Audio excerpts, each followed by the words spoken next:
Alors, donc, dans cette vidéo, on traite l'exercice 1 du sujet de bac Nouvelle-Calédonie, mars 2014, bac ES. Donc, premier exercice de la mouture 2014, et c'est des probas. Alors, donc là, j'ai résumé le texte, mais je vous lis tel qu'il était formulé. Une classe est composée de 17 filles, dont 8 étudient le russe, et 9 l'allemand, et de 23 garçons, dont 12 étudient le russe et 11 l'allemand. Chaque élève étudie une et une seule de ces deux langues vivantes. On choisit un élève au hasard dans la classe et on définit les événements. Grand F, c'est une fille. Grand G, c'est un garçon. Grand R, il étudie le russe. Grand A, il étudie l'allemand. Vous avez un rappel des notations, donc qui ne sert à rien parce que je suppose que vous connaissez les notations. Par contre, on vous précise, chaque résultat sera exprimé sous forme décimale exacte. Ça veut dire on n'arrondit pas. S'il y a 5 chiffres après la virgule, on en met 5. Ou sous la forme d'une fraction irréductible. Donc c'est au choix, l'un ou l'autre. On pourra utiliser un tableau ou un arbre. Alors sur le site de l'APMEP, APMEP, donc où je prends tous mes énoncés et que je vous conseille de visiter, donc vous avez les sujets et les corrigés. Là dans le corrigé j'utilise un tableau, donc là je vais utiliser un arbre, d'autant que la plupart vous êtes habitués à travailler plutôt avec les arbres. En général, les probabilités en tableau, on en fait genre un exercice là-dessus en seconde, un autre en première, et puis 0 en terminale. Donc voilà, donc on va faire un arbre. Donc, première question, il faut trouver P de G, P de R inter G et P de R. Alors, avec un arbre, qu'est-ce que ça donne? Il y a la chose suivante, donc sur ma copie, je mets le numéro de la question, et je commence par un arbre. Alors, eh bien, d'abord, soit c'est une fille, soit c'est un garçon. Donc, fille, garçon. Ensuite, soit il ou elle étudie le russe, soit l'allemand. Donc, ça donne ça. Alors ensuite, il ne me reste plus qu'à mettre les probabilités sur les branches. Bon, je vais plutôt les mettre sous forme de fraction irréductible. Alors, probabilité que ce soit une fille. Il y a 17 filles. Et combien au total dans la classe? Eh bien, 17 et 23. Donc 17 plus 23, ça fait 40. Donc 17 sur 40.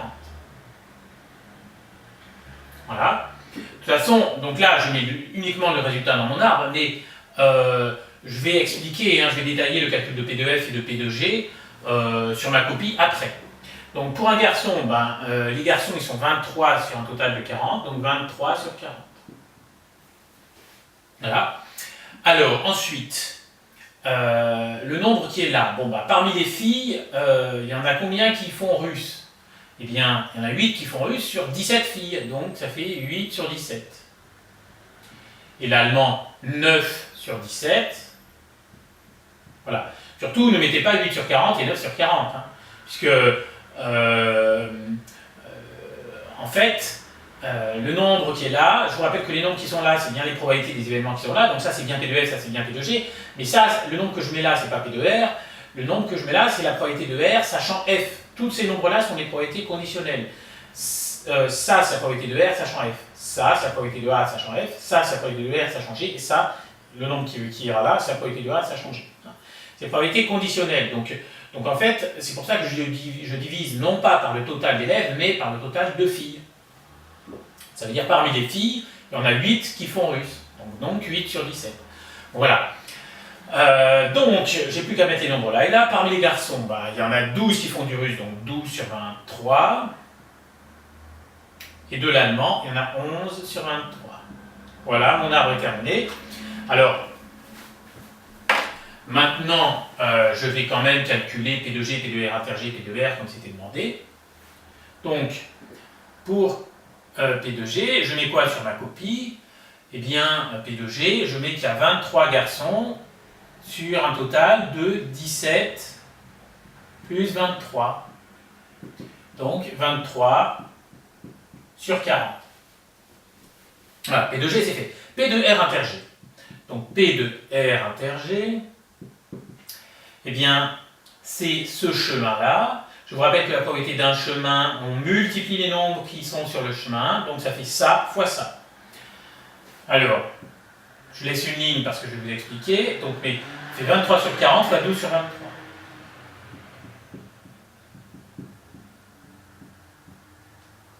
Alors, oui, ça fait toujours bien de détailler au moins pour le premier calcul, pour montrer qu'on sait rédiger. Donc là, 23 sur 40, c'est P de G, donc je mets P de G. 12 sur 23, alors c'est pas P de R, c'est P de R, ça a changé. Donc je mets P de R, ça a changé. Et voilà, donc ça fait ça, je termine mon calcul, ben là, tac, tac, ça s'élimine, ça fait 12 sur 40. Attention, ils veulent des fractions irréductibles, hein, donc 12 sur 40, bon, moi je suis prof, donc je sais bien sûr que ça se simplifie par 4, et j'imagine qu'il y en a quand même un certain nombre d'entre vous qui le savent aussi. Mais que vous ayez une quasi-UTI, elle simplifie parfaitement les fractions l'une comme l'autre, donc je fais 12 divisé par 40, voilà, j'ai eu mon résultat à 0,3, et moi j'ai décidé de mettre les fractions irréductibles, donc je vais faire ça, je fais maths, frac, c'est le premier choix, et ça me met 3 dixièmes. Donc je mets 3 dixièmes. Voilà. Donc là j'ai calculé P de R inter G et P de G. Il me manque P de R. Alors pour P de R, il y a deux chemins qui mènent à R. Voici les deux chemins. Donc il y a ce chemin-là, ce chemin-là. Donc première règle pour les arbres, pour avoir la probabilité d'un chemin, je multiplie les nombres qui sont sur mon chemin. Deuxième règle pour les arbres, quand il y a plusieurs chemins, j'additionne les probabilités de chaque chemin. Donc, sur ma copie, on va dire que ça c'est la suite. Alors, P de R égale, alors là c'est pareil, je vais détailler un petit peu, mais après ça fait ça fois ça, plus ça fois ça. Alors ça fois ça fait 17 sur 40 fois 8 sur 17.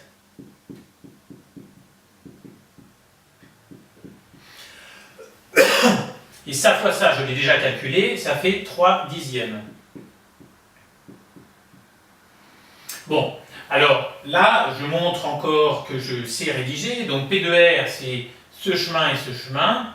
Ce chemin, c'est F inter R. Et ce chemin, c'est G inter R. Donc je mets que c'est P de F inter R plus P de G inter R.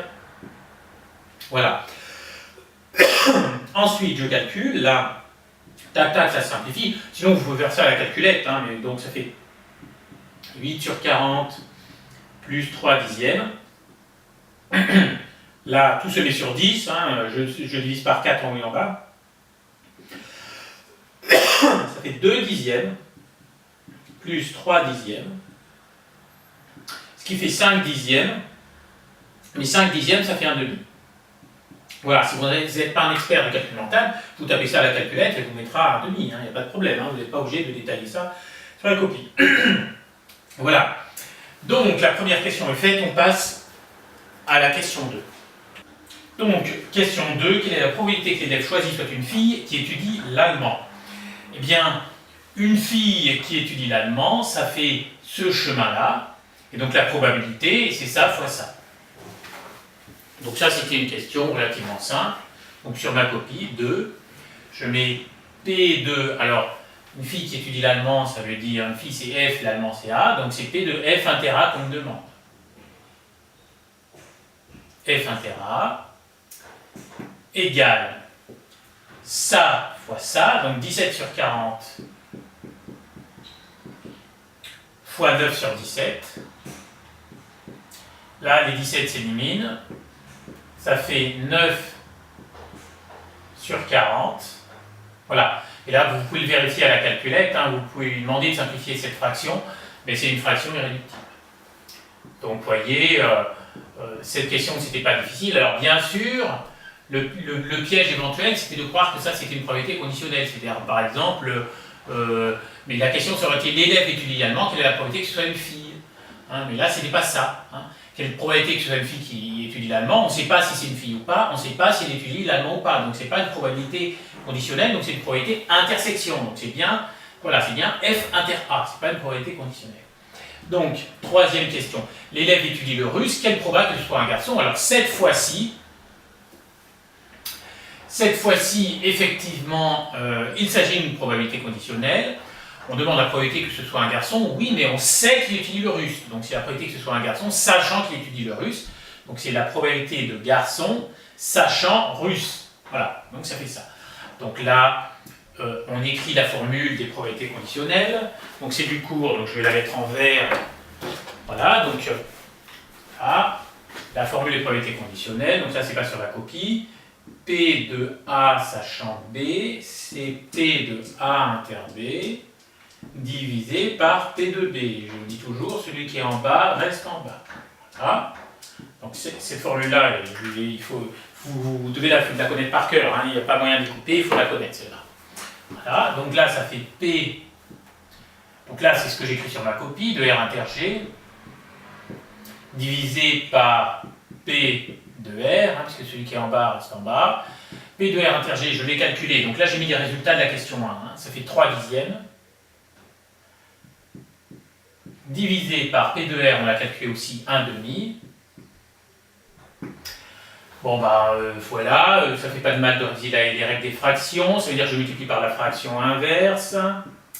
Voilà, mais bien sûr, vous faites à la calculette, hein, vous embêtez pas, donc ça fait 6 sur 10, on simplifie par 2, ça fait 3 sur 5. Voilà. Et là, ça répond à la question 3. Alors, quatrième et dernière question. On procède successivement 2 fois au choix d'un élève de la classe. Le même élève peut être choisi 2 fois. Calculer la probabilité de l'événement. Les 2 élèves choisis n'étudient pas la même langue. Bon, autrement dit, il y en a un qui étudie le russe et l'autre l'allemand. Bon, bien, parfait. Alors, là, en fait, c'est entre guillemets un tirage avec remise. Donc, on peut partir sur une loi binomiale, ou bien, comme là, il n'y a que 2 tirages, on peut tout à fait faire un arbre, hein, pour traiter ce cas. Alors, je vais vous montrer les 2 méthodes. Donc, méthode avec arbre et méthode loi binomiale. Alors, donc sur ma copie, je mets 4. Alors, où est-ce que je vais faire la séparation? Je fais bien, par exemple, ici. Alors, si vous partez sur la loi binomiale, par exemple, vous comptez ceux qui étudient le russe. Donc, j'appelle grand X la variable aléatoire égale au nombre d'élèves étudiant le russe.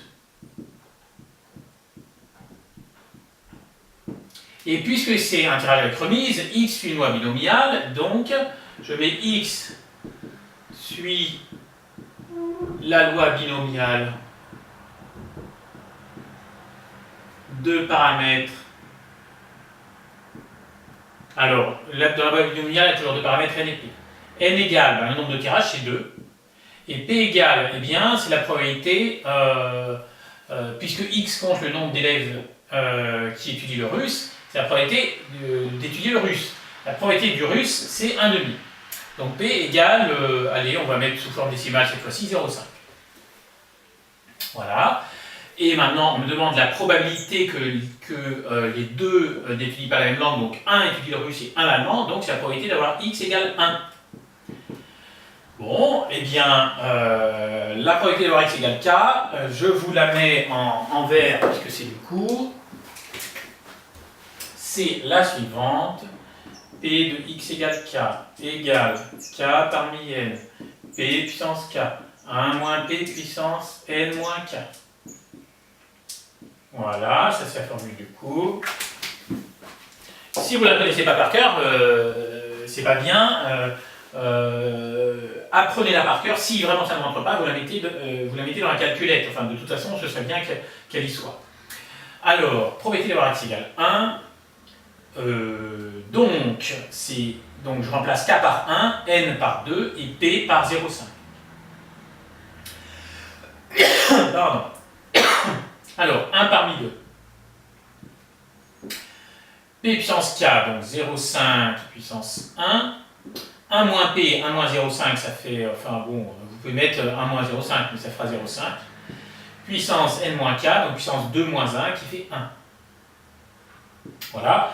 Alors, 1 parmi 2, moi je suis prof de maths, je sais que ça fait 2, mais sinon, je prends ma calculatrice. Donc, par exemple, là, dans cette vidéo, c'est une TI. Voilà.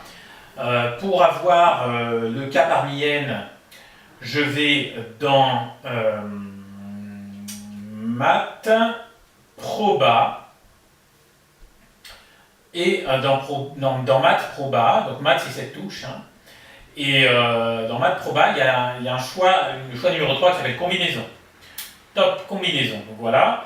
Alors, mais je mets le plus grand d'abord et le plus petit après, donc c'est 2 combinaisons 1 que je dois faire. Donc 2 combinaisons 1, et il m'affiche que c'est effectivement 2 fois 0,5 fois 0,5. Et bien 2 fois 0,5 ça fait 1, et 1 fois 0,5 ça fait 0,5. Et voilà. Après je fais ma phrase réponse. La probabilité qu'il n'étudie pas la même langue est de 0,5.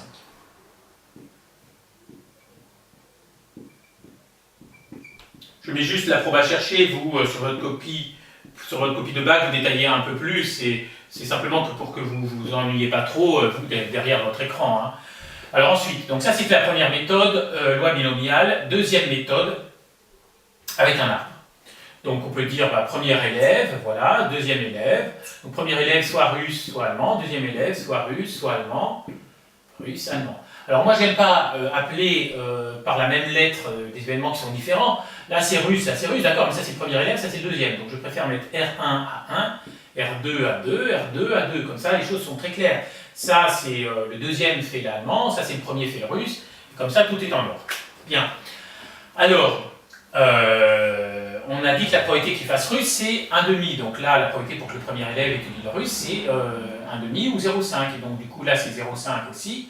Et comme c'est un tirage avec remise, eh bien, pour que le deuxième fasse du russe, la probabilité, ça reste 0,5. Donc en fait, c'est du 0,5 partout. Ben voilà, j'imagine... Alors, je pense qu'il y en a un certain nombre d'entre vous qui, dans cette situation, penseraient naturellement faire un arbre. Mais peut-être que là, savoir dire que c'est 0,5 parce que c'est avec remise, peut-être que ça ne serait pas sorti. Donc, enfin bon. Mais sinon, vous faites avec la loi binomiale. Bien.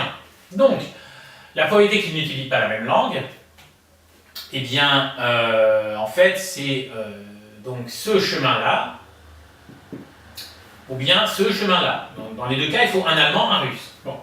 Alors, très bien.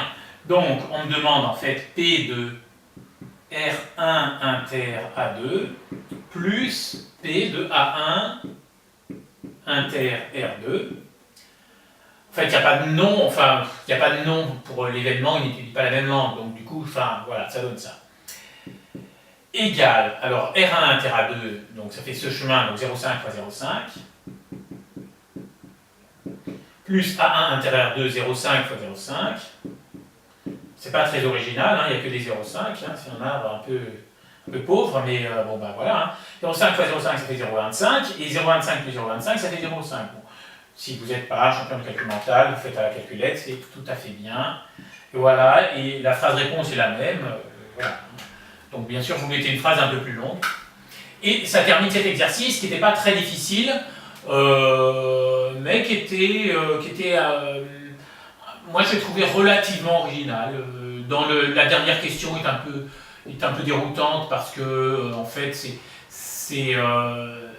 on peut le traiter comme une loi binomiale, mais avec 2 tirages c'est vraiment pauvre, hein. Normalement d'habitude c'est plutôt 4, 5. Donc voilà, ça pouvait être un peu déstabilisant, mais sinon c'était pas très difficile.